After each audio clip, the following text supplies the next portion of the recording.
ఓం శ్రీ గురుభ్యో నమ. ఓం శ్రీ మాత్రే నమ. జూలై 1వ తారీఖు నుంచి 10వ తారీఖు వరకు కూడా మేషాది ద్వాదశ రాశుల వాళ్ళకి గ్రహగమన గతులు ఏ విధంగా ఉన్నాయో ఒకసారి తెలుసుకుందాం. తెలుసుకునే ముందు ఈ గోచారరీత్యా చెప్పబడే ఫలితాలు అంటారు. ఇవన్నీ కూడా తెలుసుకునే ముందు ఏ గ్రహాలు ఏ రాశుల్లో సంచరిస్తున్నాయో తెలుసుకుందాం. వృషభ రాశిలో కుజుడు, రవి మిథున రాశిలో, శుక్రుడు కర్కాటక రాశిలో 4వ తారీఖు వరకు ఉంటాం. ఆ తర్వాత సింహరాశిలో సంచారం చేయటం, బుధుడు కర్కాటక రాశిలో ఉండటం, అలానే మళ్ళీ మిథున రాశిలోకి వెళ్ళిపోవటం బుధుడు. చంద్రుడు కన్యా రాశి దగ్గర నుంచి మేషరాశి వరకు సంచారం చేస్తాడు ఈ 10 రోజుల పాటు.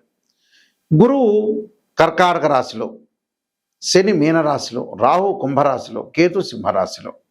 ఇది గ్రహాల యొక్క స్థితిగతులు. ఇవన్నీ కూడా గోచారరీత్యా చెప్పబడే ఫలితాలే అంటారు. బర్త్ చార్ట్ వేరు, గోచారం వేరు. ఈ గోచారరీత్యా చెప్పబడే ఫలితాలు 20% ఏ పనులు చేయాలి, వృత్తిపరంగా ఈ 10 రోజులు ఎలా అనుసరించాలి, వ్యాపార పరంగా ఎలాంటి నిర్ణయాలు తీసుకోవాలి, మ్యారేజ్ సంబంధించిన విషయాలు ఎలాంటి నిర్ణయాలు తీసుకోవాలి, ఇంటిలో కుటుంబంలో వ్యవహరించే తీరు, పిల్లల మధ్యలో సంబంధ బాంధవ్యాలు, అన్నదమ్ముల మధ్యలో సంబంధ బాంధవ్యాలు, ప్రమాదాలు, ప్రయాణాలు, ఆరోగ్యాలు, మనస్తత్వాలు, వ్యాపారము, ఉద్యోగము, ఆస్తిపాస్తులు, ఇవన్నీ కూడా ఎలాంటి నిర్ణయాలు తీసుకోవాలి, ఎలాంటి జాగ్రత్తలు తీసుకోవాలి, ఎలాంటి పరిహారాలు తీసుకోవాలి అని నిర్ణయం చేసేదే ఈ గోచారం అంటారు. ఈ గోచారం పరంగా 10 రోజుల పాటు ద్వాదశ రాశుల వాళ్ళకి ఏ విధంగా జరగబోతుందో ఒక్కసారి తెలుసుకుందాం. దాన్ని బట్టి మీ నిర్ణయాలు తీసుకునే అవకాశం ఖచ్చితంగా ఉంటుంది. కుంభరాశి వారికి గ్రహగమన గతులన్నీ కూడా పరిశీలన చేసినట్టయితే ఆర్థిక పరంగా లావాదేవీలు కొద్ది జాగ్రత్త ఉండండి. గురువు బాగాలేకపోవటం వల్ల వివాహ శుభ కార్యక్రమాలు కొంత వాయిదా పడటం, నమ్మక ద్రోహము, ధన నష్టం కాకుండా చూసుకోండి. ఎవరికి పడితే వాళ్ళకి డబ్బులు ఇవ్వద్దండి. శత్రువుల యొక్క కలయిక విషయంలో కూడా ఎవడు మంచివాడు ఎవరు చెడ్డవాడు అనేది ఆలోచన చేయండి. అపరిచితుల ద్వారా కూడా మోసపోయే అవకాశాలు ఉంటాయి మీకు. అంటే ఉద్యోగంలో కానీ వ్యాపారంలో కానీ విషయంలో జాగ్రత్త ఉండాలి. బంధుమిత్రులతో గొడవలు రాకుండా చూసుకోవాలి. సంతాన సమస్యలు రాకుండా సంతాన డెవలప్మెంట్ విషయంలో కానీ, అలానే పిల్లలకి అలానే తల్లిదండ్రులకు మధ్యలో అవినాభావ సంబంధం బాగా పెరగాలి. చేయి వృత్తి ఉద్యోగ వ్యాపారాల్లో కొన్ని ఇబ్బందులు కలుగుతాయి. గర్భ సంబంధమైన వ్యాధులు రాకుండా చూసుకోండి. గర్భ సంబంధమైన వ్యాధులు రాకుండా చూసుకోవటం ఒకటి. అన్నిట్లా కొంత జాగ్రత్తగా ఉండి ప్రతి పనిలో కూడా కొంత విజయం సాధించడానికి ప్రయత్నం చేయండి. ఎల్నాటి శని యొక్క ప్రభావం ఉంటుంది వీళ్ళకి. జూలై 27 నుంచి వక్రగతిలో ఉండటం వల్ల ఆరోగ్యపరంగా ఇబ్బందులు. ఎవరిని నమ్మొద్దండి, నమ్మినట్టు మాత్రం నటించండి. దక్షిణాకాడి యొక్క స్తోత్ర పాలనం చేయండి. అలానే నలచరిత్ర పాలనం చేయండి. కార్తవీర్యార్జునుడి యొక్క స్తుతి మంగళవారం చేయండి. ఈశ్వరుడి యొక్క ఆరాధన సోమవారం. గుమ్మడి పండు ఖచ్చితంగా వీళ్ళు శనివారం రోజున దానం చేయండి. శ్రవణోపాసనం అనేది వినండి. స్తుతి మౌన వ్రతాన్ని ఎంతవరకు మాట్లాడో అంతవరకు మాట్లాడి ముందుకు వెళ్ళండి. పెళ్లి సంబంధాలు కొద్దిగా వాయిదాలు పడే అవకాశాలు ఉంటాయి. దాని నుంచి ఆందోళన చెందాల్సిన పని లేదు. ఆర్థిక పరంగా కొద్దిగా ఇబ్బందులు కలుగుతుంటాయి. కొంచెం అప్పులు చేయటం లాంటివి జరుగుతాయి. కొంచెం జాగ్రత్తగా ఉండాలి. ఎవరిని తొందరపడి నమ్మొద్దండి. నమ్మితే మీరు మోసపోయే అవకాశాలు ఎక్కువ ఉంటాయి. కోర్టు సమస్యలు కూడా అలానే పెండింగ్లో ఉంటాయి. తల్లి యొక్క ఆరోగ్య విషయంలో కూడా జాగ్రత్త ఉండండి. నేను చెప్పినవి నియమాలు పాటించండి, పరిహారాలు చేసుకుని మిమ్మల్ని జరుగుతుంది. ఇవన్నీ కూడా గోచార చెప్పబడే ఫలితాలు అంటారు. గోచారానికి బర్త్ చార్ట్కి లాట్ ఆఫ్ డిఫరెన్స్ ఉంది. గోచారానికి బర్త్ చార్ట్కి డిఫరెన్స్ ఏమిటి అని అంటే, ఒక చెట్టును మన ఎగ్జాంపుల్ తీసుకుంటే, ఒక ట్రీని కింద వేళ్ళు ఉన్నది బర్త్ చార్ట్. దానిపైన కాండం ఇలా ఉండి బ్రాంచెస్ ఉంటాయి. ఉంటే ఏదైతే కొమ్మలు ఉంటాయో ఆ కొమ్మలకు ఆకులు ఉంటాయి. ఆకులు వచ్చేటప్పటికల్లా మనకు రైన్ సీజన్లో వస్తాయి. అలానే వింటర్ సీజన్లో ఉంటాయి. సమ్మర్ సీజన్లో రాలిపోతాయి. అంటే కొన్ని రోజుల పాటు గ్రహగమన గతుల్లో ఎలా జరగబోతుంది, ఈ 10 రోజుల పాటు ఈ విధంగా జరగబోతుంది, ఎలాంటి నిర్ణయాలు తీసుకోవాలి, మనిషి చెడిపోవటానికైనా బాగుపడటానికైనా వితిన్ సెకండ్ చాలు మన నిర్ణయం. జీవితం అంతా కూడా మన చేతుల్లోనే ఉంటుంది. మనం తీసుకునే నిర్ణయాలను బట్టే ఉంటుంది. ఎప్పుడూ కూడా మనం తీసుకునే నిర్ణయాలను బట్టి ఉంటుంది, మనం చేసే పనులను బట్టి ఉంటుంది.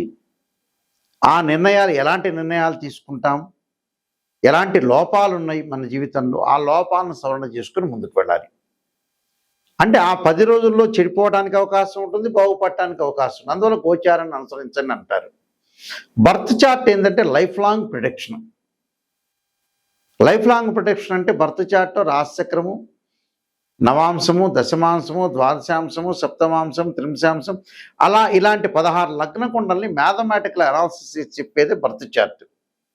ఒక అమ్మాయికి వివాహం కావట్లేదు, అబ్బాయికి వివాహం కావట్లేదు అని అంటే రాశిచక్రము, నవాంశము, దశమాంశ చక్రం, భావచక్రాలు. దశమాంశాన్ని అంటే దశమాంశాన్ని వృత్తిపరంగా చూడాలి. అంటే ఒక అమ్మాయికి అబ్బాయికి వివాహం కావట్లేదంటే రాశిచక్రం, నవాంశం, భావచక్రం, దశలో అంతర్దశలు. వృత్తిపరంగా అనుకూలంగా లేదా ఎలా ఉండబోతుందంటే రాశిచక్రము, దశమాంశము, భావచక్రం, దశలో అంతర్దశలు. వివాహంగా సంతానం కలగట్లేదా అంటే రాశిచక్రము, సప్తమాంశ చక్రము, భావచక్రము, దశలో అంతర్దశలు. ఇలాంటివన్నీ అనాలిసిస్ చెయ్యాలి. ద్వాదశ భావాధిపతులు వేరు, రాశ్యాధిపతులు వేరు, ఆ గ్రహంలో ఆ గడిలో ఉండే గ్రహము వేరు, ఆ రాశిలో ఉన్న గ్రహం.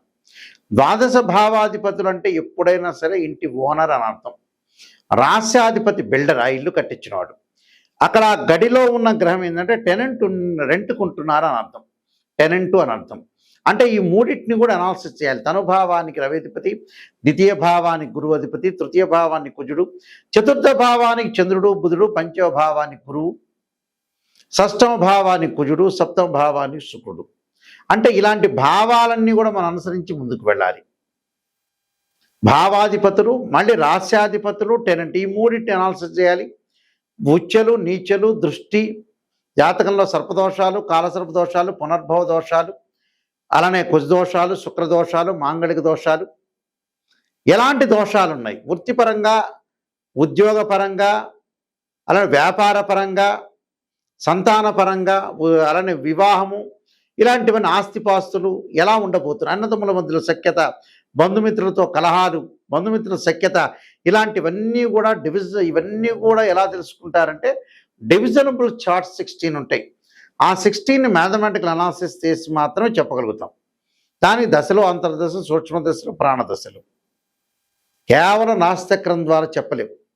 గోచారం అని 20% సపోర్ట్ చేస్తుంది. అంటే ఈ నెలలో, ఈ వారంలో చేసే ఫలితాన్ని మాత్రం చెప్తుంది. అదే దాని యొక్క డిఫరెన్స్. ఏదో జాతకం చెప్పామని ఈ ప్రజలు కూడా ఎలా ఉన్నారంటే, చాలామంది క్లయింట్స్ కూడా ఎలా ఉన్నారంటే, గురువు గారండి మమ్మల్ని పొగడండి, ఉత్సాహంగా పొగడండి, నిరుత్సాహం ఏమైపోయినా పర్వాలా, అంటే నువ్వు ముఖ్యమంత్రి, ఈ ముఖ్యమంత్రి తర్వాత ఇంకో ముఖ్యమంత్రి నువ్వే అవుతావంటే ఆడు హ్యాపీగా ఫీల్ అయ్యి వెళ్ళిపోతున్నారు. అలా కాదు. ఎక్కడైనా సరే గురువుల దగ్గరికి వచ్చేటప్పుడు నిజాన్ని తెలుసుకోండి. శ్రీయ లోపం పెరుగుట పెద్ద విద్య, లోపం ఎరిగిన వాడే పూర్ణుడవుతాట. ఎవరైనా సరే ప్రేక్షకులందరూ కూడా గమనించాల్సిన విషయం ఏంటంటే సత్య దూరము. సత్యాన్ని తెలుసుకుంటేనే మనిషి బాగుపడతాడు. అసత్యంలో ఉంటే 80%లో మనిషి బాగుపడ్డు. సత్యాన్ని తెలుసుకున్నాం అనుకో, సవరణ చేసుకోవచ్చు. ఓ డాక్టర్ని మనం కన్సల్ట్ అవుతాం, షుగర్ ఉందని చెప్తాడు. ఇంకో డాక్టర్ దగ్గర షుగర్ ఉందని చెప్తారు. అది నిజాన్ని తెలుసుకొని ఆయన ఇచ్చిన ట్యాబ్లెట్, ఇంజెక్షన్ మనం పాటిస్తే తగ్గిపోతుంది. సింపుల్ అది. కానీ మనకి సత్యం అనేది చెవుల్లోకి ఎక్కట్ల చాలామంది కూడా. అది ఎందుకునో భగవంతుడి యొక్క సృష్టి. బాగా రీసెర్చ్ చేస్తే ఏంటంటే ఎందుకని అంతమంది జనాలందరూ బాగుపడట్లేదని అనాలిసిస్ చేస్తే మాకు తెలిసింది ఏంటంటే భగవంతుడు ఆ జ్ఞానాన్ని అందించట్ల. ఐఐటీలో ఎంటెక్ అందిస్తాడు, ఎంఎస్ అందిస్తాడు, ఎంబీబీఎస్ చేస్తాడు, ఎంసెట్లో ర్యాంక్ కొడతారు, ఐఐటీలో ర్యాంక్ వస్తుంది, ఆస్తిపాస్తులు అన్నీ సంపాదిస్తారు. ప్రాపంచిక జ్ఞానంలో మనిషి టోటల్గా అట్టర్ ఫెయిల్ అయ్యాడు. అదే నిగూఢ రహస్యం. ఇది రామాయణంలో కానీ, భారతంలో కానీ, పంచకావ్యాల్లో కానీ, భగవద్గీతలో కానీ ఎక్కడా లేదు. మనిషి ఫెయిల్ కావడానికి ఏమిటంటే రోగం వస్తుంది అనుకున్నప్పుడు 6th సెన్స్ చెబుతూ ఉంటుంది. మనం ఆలోచన చేస్తే బ్రెయిన్ని కొద్దిగా ఆలోచనాసరణలో పెట్టి మనం తప్పు ఏం చేస్తున్నాం, కరెక్షన్, పేపర్ కరెక్షన్ లాగా చేస్తే మన తప్పు మనకు తెలుస్తుంది. దాన్ని సవరణ చేసుకుంటే 100% మనిషి అవుతాడు. అది అసలు టోటల్ విషయం. బ్రహ్మాండంగా మేము తిరుపతి వెళ్ళామండి, శ్రీశైలం వెళ్ళామండి, నేను ఐఐటీలో ఎంటెక్ ర్యాంక్ వచ్చినా కూడా భగవంతుని కొలవటం తప్పు లేదు, చదువుకోవటం తప్పు లేదు. కానీ ప్రాపంచ జ్ఞానం కూడా నెససరీనే. ఒక ఆస్ట్రాలజర్ని అప్రోచ్ అయ్యేటప్పుడు నెగిటివ్ ఫస్ట్ తెలుసుకోవాలి. నేను ఈ వృత్తి చేయొచ్చా, ఈ వ్యాపారం చేయొచ్చా, ఎక్కడ నేను మిస్టేక్ చేస్తున్నా, ఎక్కడ పొరపాటు చేస్తున్నా. చూడమంది చాలామందికి కూడా అందరికీ చాలామంది కూడా సహాయం చేస్తే ఆ సహాయం వల్ల ఏమవుతారంటే వాళ్ళు ఇతర వాళ్ళకి ఎప్పుడైతే సహాయం పొందినవాడు ఉంటాడో వాడు కొన్ని రోజుల తర్వాత వీటితో మాట్లాడు, తీసుకోవటం వరకే, తర్వాత ఇంకేమీ లేదు. అంటే ప్రజల్ని జనాలు ఎలా ఉన్నారంటే ఒకళ్ళు నమ్మే స్థితిలో లేరు. ఎవరు వాడు మోసం చేసుకుంటారు. నిజమే, మనం బతికేది లేదు, కొన్నాళ్లే మనం బతుకుతాము, ఇది మిథ్య, మనం జాగ్రత్తగా ఉండాలి, అందరికీ సహాయం చేయాలి, మంచిగా ఉండాలనే ప్రవర్తన అనేది ప్రవర్తనలో ఫెయిల్ అయిపోయారు. క్యారెక్టర్లో ఎప్పుడు ఫెయిల్ కాకూడదు మనిషి. జీవితంలో చాలా జాగ్రత్తగా అనుసరించి ముందుకెళ్తే మనం ముందుకు వెళ్ళే అవకాశం ఖచ్చితంగా ఉంటుంది. అయితే జాతకం ద్వారా క్లారిటీ తెలుసుకోండి.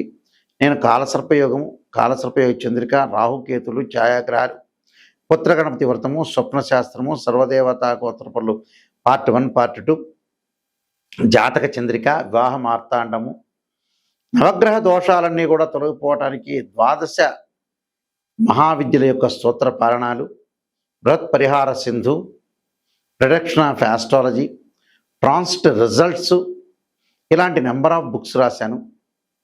ఈ పుస్తకాలన్నీ కూడా రాజమండ్రి మోహన్ పబ్లికేషన్ వారి దగ్గర, కోటకుమ్మం వారి దగ్గర దొరుకుతాయి. మా దగ్గర కూడా ఈ పుస్తకాలన్నీ లభిస్తాయి.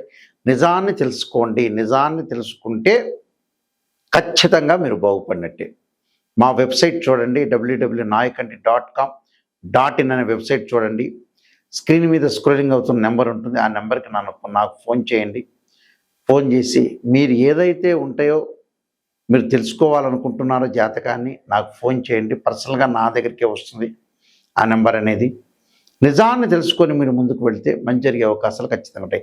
నిజం అనేది చాలా ఇంపార్టెంట్. ఇందులో భగవంతుడి కంటే ఇంపార్టెంట్ ఏంటంటే నిజం, సత్యం తెలుసుకున్నవాడు, వాడి యొక్క లోపాలని సవరణ చేసుకునేవాడు 100% అతను బాగుపడినట్టే.